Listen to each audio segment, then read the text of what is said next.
ಭೌತಿಕ ಸಿರಿವಂತಿಕೆಯ ಜೊತೆಯಲ್ಲಿ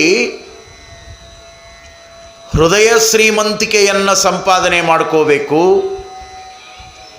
ಸದ್ಗುಣಗಳ ಸದ್ವಿಚಾರಗಳ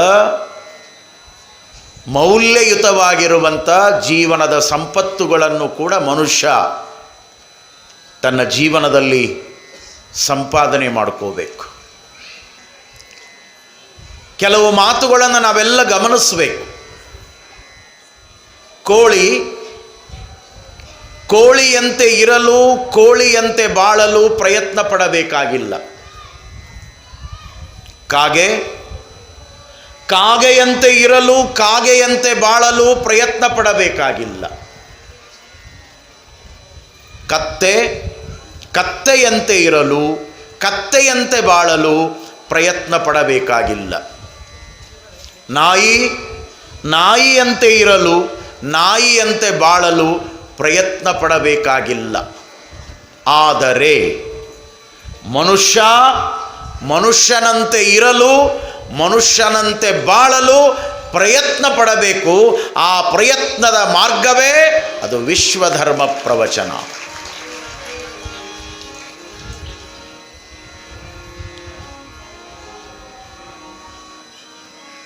ಕಾಗೆ, ಕೋಳಿ, ಕತ್ತೆ, ನಾಯಿಗಳಿಗೆ ಯಾವುದೇ ದೇವಾಲಯಗಳಿಲ್ಲ, ಪುಣ್ಯಕ್ಷೇತ್ರಗಳಿಲ್ಲ, ಧರ್ಮವನ್ನು ತಿಳಿಸುವಂಥ ಮಠ ಮಂದಿರಗಳಿಲ್ಲ, ಮಸೀದಿಗಳಿಲ್ಲ, ಚರ್ಚ್ಗಳಿಲ್ಲ, ಗುರುದ್ವಾರಗಳಿಲ್ಲ, ನ್ಯಾಯಾಲಯಗಳಿಲ್ಲ, ವಿಶ್ವವಿದ್ಯಾಲಯಗಳಿಲ್ಲ, ಶಾಲೆ ಕಾಲೇಜು ಪಾಠಶಾಲೆಗಳಿಲ್ಲ. ಈ ಪ್ರಕೃತಿಯಲ್ಲಿ ಸಾಮಾನ್ಯ ಪ್ರಾಣಿಗಳು ಸಹಜ. ಈ ಪ್ರಕೃತಿ ಪರಮಾತ್ಮ ಅವುಗಳಿಗೆ ಯಾವ ಶಕ್ತಿಯನ್ನು, ಯಾವ ಯುಕ್ತಿಯನ್ನು, ಯಾವ ಜೀವನವನ್ನು ಕೊಟ್ಟಿದ್ದಾನೋ ಅದನ್ನು ಅವೆಲ್ಲವೂ ಕೂಡ ಬಹಳ ಪ್ರಾಮಾಣಿಕತನದಿಂದ ಬಳಸಿಕೊಳ್ಳುತ್ತವೆ. ಅದಕ್ಕಿಂತಲೂ ಮೀರಿರುವಂಥ ವರಪುಣ್ಯಮಯವಾಗಿರುವಂಥ ಅರಿವಿನ ಶರೀರದ ಈ ಜನ್ಮವನ್ನು ಪಡೆದುಕೊಂಡು ಬಂದಿರುವಂಥ ಮಾನವ ತನ್ನ ಬದುಕಿನಲ್ಲಿ ವರಪುಣ್ಯದ ಸಂಪಾದನೆಯನ್ನು ಮಾಡ್ಕೋಬೇಕು. ಅದು ಸಾಮಾನ್ಯವಾಗಿರುವಂಥ ಸಂಪಾದನೆ ಅಲ್ಲ, ಅದು ಅಸಾಮಾನ್ಯವಾಗಿರುವಂಥ ಈ ಜೀವನದ ಸಂಪಾದನೆ. ಇದು ವರಮಯ ಪುಣ್ಯದಿಂದ ಕೂಡಿರುವಂಥ ಬದುಕು, ಶರೀರ, ಜನ್ಮ. ಅದಕ್ಕಾಗಿಯೇ ಈ ದೇಶದ ಮಹಾನುಭಾವರಲ್ಲಿ ಓರ್ವರಾಗಿರುವಂಥ ಶಂಕರಾಚಾರ್ಯರು ಈ ದೇಶವೆಲ್ಲ ಸಂಚಾರ ಮಾಡಿರುವಂಥ ಮಹಾನುಭಾವ,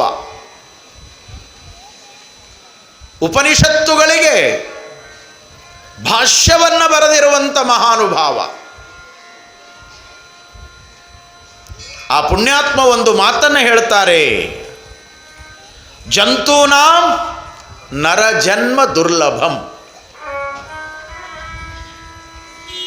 ಶಂಕರಾಚಾರ್ಯರ ಮಾತುಗಳು. ಜಂತೂನಾಂ, ಈ ಸೃಷ್ಟಿಯಲ್ಲಿ ಎಷ್ಟೋ ಜೀವ ಜಂತುಗಳಿದ್ದಾವೆ, ಎಷ್ಟೋ ಮಣ್ಣುಗಳಲ್ಲಿ ಜೀವರಾಶಿಗಳಿದ್ದಾವೆ, ಎಷ್ಟೋ ನೀರಿನಲ್ಲಿ ಜೀವರಾಶಿಗಳಿದ್ದಾವೆ, ಎಷ್ಟೋ ಬೆಳಕಿನೊಳಗೆ ಹುಟ್ಟುತ್ತಾವೆ, ಒಂದಿಷ್ಟು ಸಮಯ ಬದುಕ್ತಾವೆ, ಒಂದು ಕ್ಷಣದೊಳಗೆ ಮತ್ತೆ ಸತ್ತು ಹೋಗಿಬಿಡ್ತಾವೆ.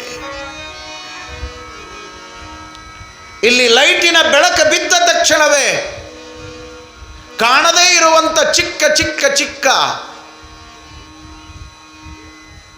ಆ ಹುಳುಗಳು, ಆ ಜೀವಜಂತುಗಳು ಆ ಬೆಳಕಿನ ಆಕರ್ಷಣೆಗಾಗಿ ಬಂದು ಒಂದು ಕ್ಷಣದೊಳಗ ಸುಟ್ಟುಕೊಂಡು ಸತ್ತು ಹೋಗ್ತಾವೆ. ಅವಕ್ಕೂ ಒಂದು ಜೀವ ಇದೆಯಲ್ಲ, ಅದು ಸೃಷ್ಟಿಯಲ್ಲಿ ಜೀವವನ್ನು ಪಡ್ಕೊಂಡು ಬಂದಿದೆಯಲ್ಲ. ಎಷ್ಟೋ ಜೀವಜಂತುಗಳು. ಈ ದೇಶದ ಪೂರ್ವಜರು ಮಹಾನುಭಾವರು ಎಷ್ಟು ದೊಡ್ಡ ಲೆಕ್ಕಾಚಾರವನ್ನು ಕೊಟ್ಟರು. 84 ಲಕ್ಷ ಜೀವರಾಶಿಗಳು ಅನ್ನೋದನ್ನು ಅವರು ಬರೆದಿಟ್ಟರು ಅಂತ ತಿಳ್ಕೊಂಡು ಮಹಾಂತ ಸ್ವಾಮಿಗಳು ಇಷ್ಟು ಗಟ್ಟಿ ಧ್ವನಿಯೊಳಗೆ ನಿಮ್ಮ ಮುಂದೆ ಹೇಳ್ತಾರೆ. ಅವರೇನು ಲೆಕ್ಕ ಮಾಡಿಲ್ಲ, ನೀವು ಯಾರು ಜಗತ್ತಿನೊಳಗೆ ಆ ಲೆಕ್ಕವನ್ನು ಮಾಡಿಲ್ಲ. ನಮ್ಮ ಮನೆತನದ ಲೆಕ್ಕಗಳೇ ಇನ್ನೂ ಪಕ್ಕ ನಮಗ ಗೊತ್ತಿಲ್ಲ. ಇನ್ನು ಜೀವ ಜಂತುಗಳ ಲೆಕ್ಕ ಮಾಡೋದು ಬಹಳ ದೂರದ ಮಾತು. ಅಂಡಜ 21 ಲಕ್ಷ, ಪಿಂಡಜ 21 ಲಕ್ಷ, ಉದ್ವಿಜ 21 ಲಕ್ಷ, ಜರಾಯುಜ 21 ಲಕ್ಷ, 84 ಲಕ್ಷ ಜೀವರಾಶಿಗಳು. ನೋಡಿ, ಇಷ್ಟೆಲ್ಲ ಜೀವ ಜಂತುಗಳಲ್ಲಿ ಶಂಕರಾಚಾರ್ಯರು ಹೇಳಿದರು, ಜಂತೂನ ನರ ಜನ್ಮ ದುರ್ಲಭಂ. ಇದು ಬಹಳ ಸುಲಭವಾಗಿ ಸಿಕ್ಕಿರುವಂಥದ್ದಲ್ಲ. ಎಷ್ಟೋ ಜನ್ಮದ ಸುಕೃತದ ಪುಣ್ಯದ ಫಲ ಇಂದು ನೀನು ಮಾನವನಾಗಿ ಈ ಜಗತ್ತಿನೊಳಗೆ ಹುಟ್ಟಿ ಬಂದಿದ್ದೀಯ.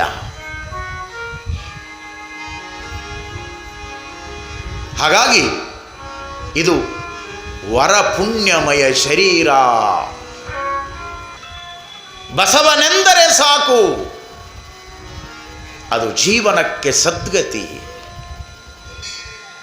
ಬಸವನೇ ನಮಗೆ ದಾತ.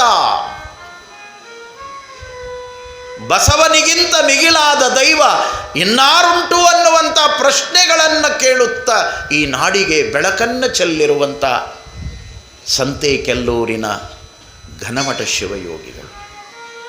ಅಂತಹ ಘನಮಠ ಶಿವಯೋಗಿಗಳು ಜಂತೂನಾಂ ನರಜನ್ಮ ದುರ್ಲಭಂ ಅನ್ನುವಂಥ ಮಾತನ್ನ ಶಂಕರಾಚಾರ್ಯರು ಹೇಳಿದರೆ, ನರ ಜನ್ಮಕ್ಕಿಂ ಮಿಗಿಲಾದ ಜನ್ಮ ಉಂಟೆ ಅಂತ ತಿಳ್ಕೊಂಡು ನಿಜಗುಣ ಶಿವಯೋಗಿಗಳು ಕೇಳಿದರೆ, ಅದರ ಮುಂದುವರಿದ ಭಾಗವಾಗಿ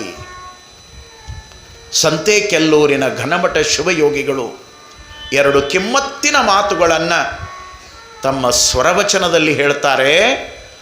ಆ ಮಾತುಗಳು ಎಷ್ಟು ಅರ್ಥಪೂರ್ಣ ನೋಡಿ. ಅವರು ಹೇಳ್ತಾರೆ, ಇನ್ನೇಸು ಕಾಲಕ್ಕೆ ಸಿಗಬಹುದು ಈ ಶಿವ ಸಮಯ ಮಾನಿಸ ಜನ್ಮ.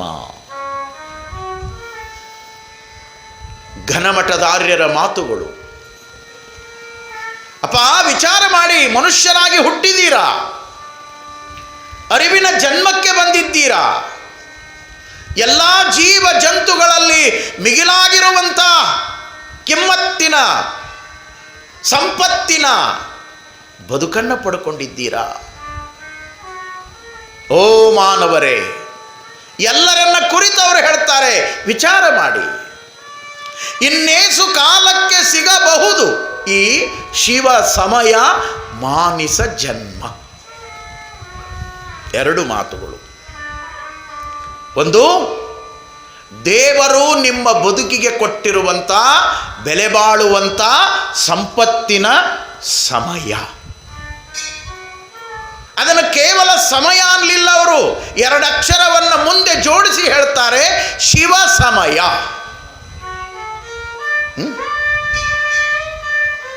ಮಂಗಲಕರವಾಗಿರುವಂಥ ಸಮಯ, ನಿಮ್ಮ ಬದುಕು ಬೆಳಕಾಗುವಂಥ ಸಮಯ, ನಿಮ್ಮ ಜೀವನ ಆನಂದಮಯವಾಗಿ ಬಳಸಿಕೊಳ್ಳುವಂಥ ಸಮಯ. ಅದು ಶುಭ ಸಮಯ, ಅದು ಶಿವ ಸಮಯ. ನೋಡಿ, ಒಂದು ಮಾತು ಶಿವ ಸಮಯ, ಅದನ್ನೇ ಆಂಗ್ಲ ಭಾಷೆಯಲ್ಲಿ ಟೈಮ್ ಈಸ್ ಗಾಡ್ ಅಂದ್ರೆ ಅವರು.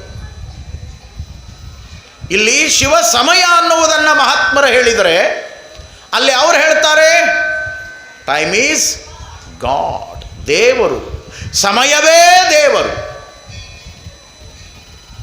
ಆ ಸಮಯದ ಸದುಪಯೋಗವನ್ನು ಮಾಡ್ಕೋಬೇಕು ಜೀವನದೊಳಗ ಮನುಷ್ಯ. ನೋಡಿ, ಟೈಮ್ ಈಸ್ ಲೈಫ್. ಸಮಯವೇ ಜೀವನ.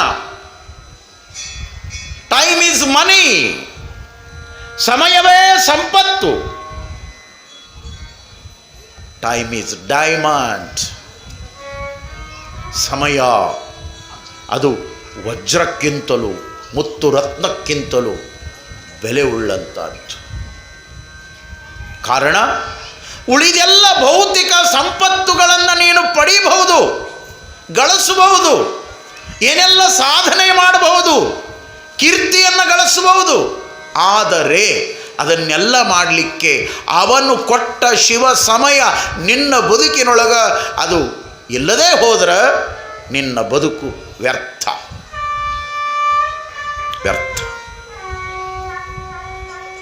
ಅದಕ್ಕಾಗಿ ಅಂಥ ಶಿವ ಸಮಯದ ಸಾರ್ಥಕತೆಯನ್ನು ಮನುಷ್ಯ ಮಾಡ್ಕೋಬೇಕು. ಬದುಕಿನ ಸಂಪತ್ತುಗಳು ಇವೆಲ್ಲ, ಎಲ್ಲ ಸಂಪತ್ತಿಗೆ ಮಿಗಿಲಾಗಿರುವಂಥದ್ದು ಯಾವುದಾದರೂ ಇದ್ರೆ ಅದು ಸಮಯ, ಟೈಮ್. ಈ ಶರೀರಕ್ಕೆ ಹಲವು ಸಂಪತ್ತುಗಳನ್ನು ಸೃಷ್ಟಿ ನಮಗೆಲ್ಲ ಕೊಟ್ಟಿದೆ. ಈ ಸಂಪತ್ತನ್ನು ಬಳಸಿಕೊಂಡು ಒಂದಿಷ್ಟು ಈ ಜೀವನದ ಸಾರ್ಥಕತೆಯನ್ನು ಮಾಡಿಕೊಳ್ಳೋದು, ಇದನ್ನು ಉಪಯೋಗ ಮಾಡಿಕೊಳ್ಳೋದು, ಇದನ್ನೊಂದಿಷ್ಟು ಆದರ್ಶಕ್ಕಾಗಿ ಬಳಸಿಕೊಳ್ಳೋದು, ಇದನ್ನೊಂದಿಷ್ಟು ಈ ಮರ್ತ್ಯ ಲೋಕದ ಬೆಳವಣಿಗೆಗಾಗಿ ಬಳಸಿಕೊಳ್ಳೋದು.